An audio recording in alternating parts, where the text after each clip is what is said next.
Hello, folks. You're very welcome along to the Red 78, a Munster podcast for Munster fans. My name is Ruairi O'Hagan, and as always, we have plenty to talk about this week as an off-form Munster lose to Connacht. The injuries continue to mount off, and there's a much-needed week off for the lads as well. Delighted to be joined by Fiona Hayes and Alan Quinlan. Lads, how are you? Happy New Year to you both. Happy New Year to you, Rory, as well. Rumor has it you were a bit sick, were you? Did have COVID slightly, all right, since we recorded the last podcast. Wouldn't recommend it, lads. Minus crack. You're gone soft, I'd say, Rory. I think that's what it was as well. But it did give me plenty of time to watch plenty of sport over the weekend. You know, oh, I'm sick. I better stay at home, just relax all day and watch the sport. So And I watch did sport, that. yeah. Watch the sport, watch that Munster and Connacht game, which nearly put me back to sleep, which we'll get into that in just a little bit. But yeah, not a great week in the Hagan household for me, it has to be said. And Munster losing as well, just to top it off, capping off a pretty miserable week. And that defeat to Connacht, we're going to get into the weeds of that very, very shortly. But we've had plenty of comments in about it, Fiona Hayes. And look, it's the same kind of stuff that's been hitting us every week over the last couple of weeks. The line out, the injuries, etc., etc., etc. It seems a bit like Groundhog Day at the moment. Yeah, and I think I'll start with Queenie. You're after getting knocked off John Smith's Christmas card list anyway. Lord. You, your comment, Queenie, on the AIL line-out was insulting to all 50 clubs around the country. And look, I'll take that on the chin. I'll take it full metal jacket. It wasn't meant as an insult to the AIL. I think what I did obviously mean, and I said it wrong, was that there's players here that there's a difference when you step up to professional rugby from the AIL. There's more pressure, more quality. You're playing against internationals. You're playing at a different level. And to say that, is wrong, because I've been to a few AIL games this year, I think, and I haven't seen any team lose 6-7 lineouts and 3 or 4 more sloppy ones. Of course, you'll see in every game, at every level, you'll see a couple of lineouts pinch here and there, or missed time, throw or lift or whatever. So my apologies to anyone in the AIL that has taken offence from that. I certainly didn't mean to cause any offence to the AIL, because I played in the AIL for a long, long time, and I'm a big advocate of club rugby. I came through that system myself.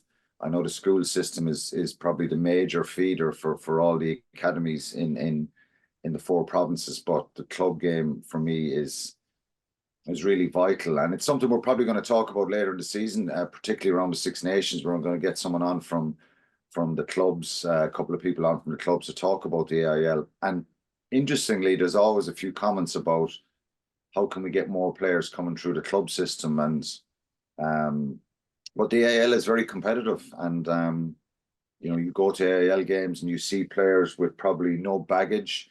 They're having a go. They're not looking at what's ahead or what's behind. They're in that moment a little bit more, a little bit less pressure, obviously, because they're not getting paid to play. It's not their jobs. But anyway, apologies to anyone who's taken offence. And John is right to clip me on that one. So fair play, John.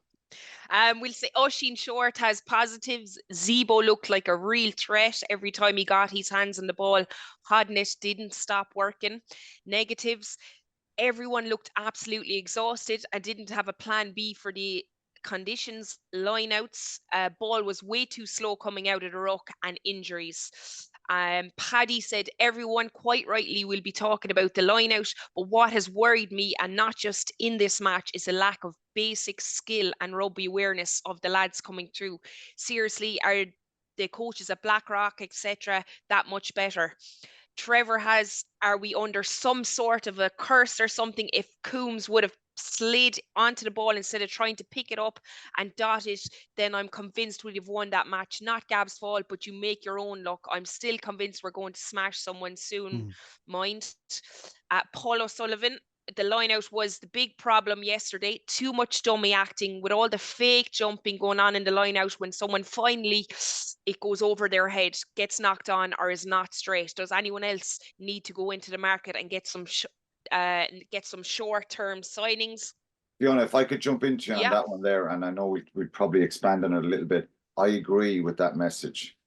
I think there's way too much movement, dummy jumps, shimmying to the front, shimmying to the back, all that kind of stuff. It's putting a lot of pressure on Scott Buckley as well, there's a lot of pressure there. There's a crowd screaming and roaring at you from behind. It's noisy. There's players shouting, get it in. The conditions are horrendous. I think the playbook for the game against Connacht was wrong. Way too much movement. And there's a couple of lineouts in the game where Munster they go to 5-mans and they get it in really quickly. It's speed of movement on the ground. I've said this before on the last couple of weeks. Speed of movement on the ground, and you just try and win that battle quicker than the opposition. And it's definitely a relevant point that he's making there. Yeah. I'll do a couple more. Dave H, line out scrum and lack of power in the pack. While the injured players would obviously improve this, I worry about our depth in these areas. And last one, we'll go with Christ Tobin, as he calls himself. Very hard to find many positives after that. Zebo looks sharp. We've had too many poor performances like that. We look exhausted. The injuries are horrific. And this one, we'll chat about this, Quinny. Any honest opinion on Jack O'Donoghue's season finishing challenge? Just from my perspective, I had something similar done to me in at the side, but it wasn't kind of looked at back. It was back in the day, a long time ago. And, I had to deal with my knee issues then, but I think it's a focus of referees now and they're trying to stamp it out. So, Quinny, what's your thoughts on that, or the refereeing of that? Do you think it was correct? I think at the time on commentary, I can see that Byron Ralston is trying to get under Jack O'Donoghue. He does come from the side. The powers that be are trying to eradicate any lower leg injuries. We saw an horrendous one with Dan Levy a couple of years ago for Leinster, where it's a career-ending injury. He's still a young man, Dan Levy, and his career's over because of one of those charges in at the side where you're targeting the lower limb. At the point and the time, I'm thinking Ralston is not meaning to do this. I don't think he's targeting the lower leg as regards, because there is a wrap. He's not off his feet. He's not diving in a sense that, but some people may not agree either with that, and I think I'm kind of divided on it. Initially, I thought when Chris Busby and the TMO were talking about it, I'm thinking it's hard to argue against what Chris Busby is saying, that there is a wrap there. But the point I would make here is, if you accidentally go to tackle somebody and you go head on head with them as a tackler, your intention is not to headbutt them and hit them with your head. It's accidental. But the price is, well, there's kind of a zero tolerance. It's the red card. So I think we're going to see a bit of change after this in the game. We're going to see this as an example that these are going to be upgraded to red, whether you're accidental or not. If you're sloppy and you're going off your feet and you don't actually hit the body of the player and you go at their leg, it'll be a red card. I think he will be cited. And I think that actually I'm hearing that's going to be announced today. Again, I'm sure Byron Ralston he's not pleased about that. And when you injure another player like that, I don't think there's any intention, but it's a big price for Jack O'Donoghue to pay now. And, his knee is banjaxed really, and it's shocking. So I think, yes, on reflection, when I look back and I think about it and I watch it back so many times, I think, yes, it's probably, it merits a red card at this stage. And it's on the basis of, again, the head high stuff.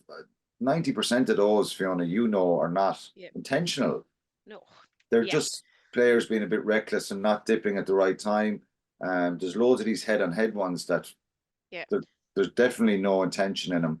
So I think the same should apply here for a lower leg injury when you're targeting and you go near someone's limbs like that. If you put the hand through and you hook the player over and kind of spin him to the side, that's fair enough. But he's got to have more control coming into that ruck, and he didn't have. I understand what he's trying to do. He's trying to shift Jack O'Donoghue, who's about to poach the ball and get his hands on the ball. But Yeah, it's at the time I was kind of like hard to argue against Chris Busby, but on reflection, I think it merits a red. Yeah, What and was look, your yeah, no, just on that as well. Like, even when I'm coaching, I'd be very strict on entry into the breakdown. He's clearly in the side. He's caused a career or season-ending injury. I agree when they talk it out and you listen to it, you're saying, yeah, and definitely not intentional. But World Rugby or someone or the referees are going to have to look at this really closely, because if you're going in the side a completely illegal action, you know, they need to be coached. You got to go in. He's stopping him getting his hands on the ball, and unfortunately, you can see him. You know, because it was obviously reviewed so many times, we saw it over and over again, and it's And horrific what to watch. and Fiona, what people may ask is, and Connacht supporters or even players, what can he do differently? Well, what he's got to do differently is grab around put his hands over the back of Jack O'Donoghue and try and fall to the side and kind of the crocodile roll scenario of twisting him onto his back. That's all he can do there, because it has to be eradicated. When you go on those lower limb injuries and go at people's legs, I did my cruciate in 2005, 6 season over in Sale in round one of Europe, and it was a tackle from Mark Taylor at the time, the Sale Welsh international. He caught me by the collar of the jersey and threw all his weight onto my legs, and my knee snapped inwards. And I'm just thinking it was at the time, and I'm still a bit angry over that, because it was completely illegal. He literally jumped through his whole body on the side of me as I was kind of fending him off. And it's a big price to pay for Jack O'Donoghue now, and he's another loss to Munster because they need him in the next couple of weeks. And I think this will be a game changer for that going forward. But there was a lot of stuff went on in that game that was crazy for me. There was people charging into rucks. There was bodies everywhere. There was double tackles. There was shoulders going in everywhere. Gavin Coombs got a head-on-head from Jared Butler before Munster got the penalty to go 6-3 up. It was a clear head-on-head, not showing the replay. But you watch it back, it's a head-on-head. Gavin Coombs is down injured, not picked up. I thought the TMO should have intervened for the swinging arm on Zebo on the far side of the field. I thought Thomas Ahern was very lucky going down with his shoulder on the back of Cian Prendergast. That should have been a penalty against him and Munster. This stuff wasn't picked up by Mark Patton, the TMO, and you've two assistants, Andy Brace is there and Keane Davidson. And to be fair to Andy Brace, I don't think the Jack O'Donoghue one is even going to be picked up unless Andy Brace intervenes. And there's nothing coming from the TMO there. And so it was reckless for both sides at times. And I think when that game is reviewed and has been reviewed, and I think the Leinster Munster game is, or Leinster Ulster game again, a lot of going on at the breakdown. Munster Leinster, even Connacht, Ulster Connacht before Christmas. These derbies are very, very competitive, and you have players playing against each other that know each other really well. There's an extra little edge to them, and we've probably spoke for a number of years about the competitiveness, and that kind of rivalry has it kind of evaporated a little bit. But I think from what we saw in the last 2 weeks was there's still a real competitive edge to it. And but there's a lot of stuff went on at the breakdowns in all those games that for me wasn't policed right. It should have been policed really early at the start of the game, because we've the Ollie Jaeger one as well, a double tackle there with two players. Why isn't one of them going for his leg? Why isn't one going low? There's two players charging in. Again, it's hard to argue and say that's a red card, and I get that, but I think there's two shoulders going at a player's head there and neck, and the result is he's knocked out and his game is over as well. So there's a lot of stuff there going on in the game and in those interpros that needs to be kind of eradicated and cleared out. The way you do that is you manage it really strictly at the start of the game. So many players going off their feet, Connacht Munster the other night, for both sides, going beyond the ball, tackling beyond the ball, all that kind of stuff. Carnage at the breakdown. And I think Chris Busby and his team of officials should have done better for both sides. But anyway, it's a long answer as regards what you asked me about Byron Ralston, I think, and what happened there. But it's very unfortunate that Jack O'Donoghue's season is most likely over now. It certainly is. Fiona, what did you make of that Ollie Jaeger incident? Look, it was absolutely disheartening, to see him just out clean like that, and especially the way he was carried off. It's very hard. I know. So I was looking at it from a coaching perspective, right? And I know the way Munster like to play. It's they keep their carries not narrow, but they like to go straight instead of going. Obviously, they try to find a soft shoulder, but it's holding that straight, going through people to give space to the back line rather than the forwards taking big wide steps and carries too wide. So you could see he was going. He had the head down. He was going straight for it, and it was just the two of them came together exactly like Quinny said. It's horrible to see.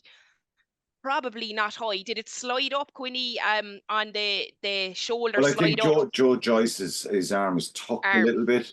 Yeah. He to be fair, it's hard for him to wrap there because Finlay Bealham squeezes in that space. And what they basically do is they try and close that little gap that Ollie Jaeger is trying to go through. Look, it's an unfortunate one. It's hard to say that either of them deserve anything more or any sort of punishment, because it's just one that, though, I think like it's a rugby incident. Yeah, it is. It's a rugby incident. You can't say anything of it, but obviously there was head and neck contact there, and it is that arm sliding up, and that's what they're trying to eradicate. So how do you stop that? You have to have two players. He's a big prop, a big guy. You're going to get double tackles on that. That's part of the game. They decide when they're tucking in. But I think Quinny is right. Normally on that, you'd see maybe one going low, one going a little bit higher. But it just happened that they both came at the exact same time and squeezed his head. Awful to see, but rugby incident, I think. Yeah, it looked absolutely horrible, and especially when he gets stretchered off in that condition as well. So look, we wish him the very, very best of luck, and to Jack as well. Have you any more messages, Fiona? Are we done? I kind of jumped in there. Will you ask me about the Byron Ralston one? No, that's it. People were just asking about that, about that Jack O'Donoghue. Like, how do you stamp that out? I suppose I can give you the last one by a man, Phil Quinlan, and you're going to love this again. Are you coming out of retirement, Alan? So everyone is very worried about the line out because they want you back in there. Am I coming out of retirement? I'd love to. But my as I said, my mind would probably like to, but my body wouldn't respond in kind, I don't think. Can you go on and even call the lineouts? Could you do that? Maybe just go on and come off then when you call those quick lineouts. Come here, you don't want to be insulting the players. There's no guarantee I could fix a line out there if I went into it, because it's a lot more than just throwing the ball in and lifting people.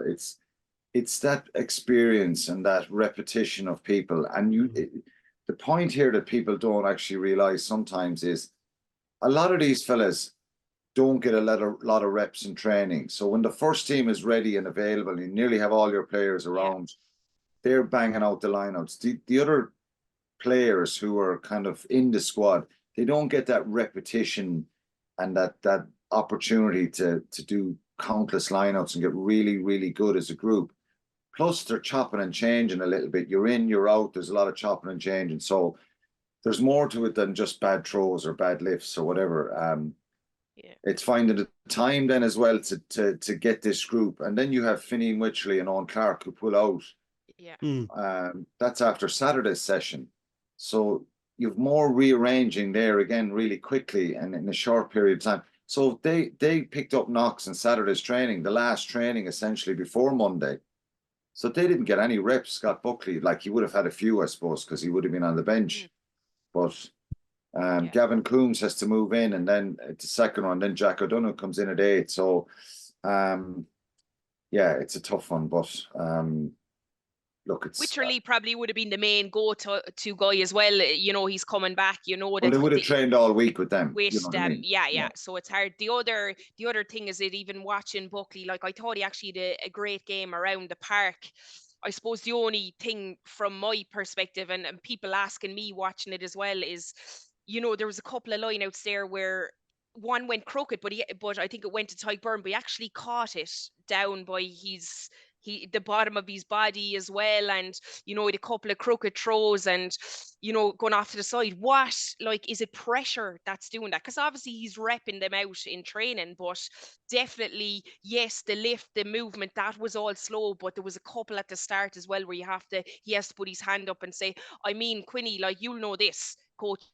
If you're thrown to 4 and you can't get over 2 defensively, that's the throw. If someone at 2 is picking off the line out to 4, you have to take ownership on that throw as well.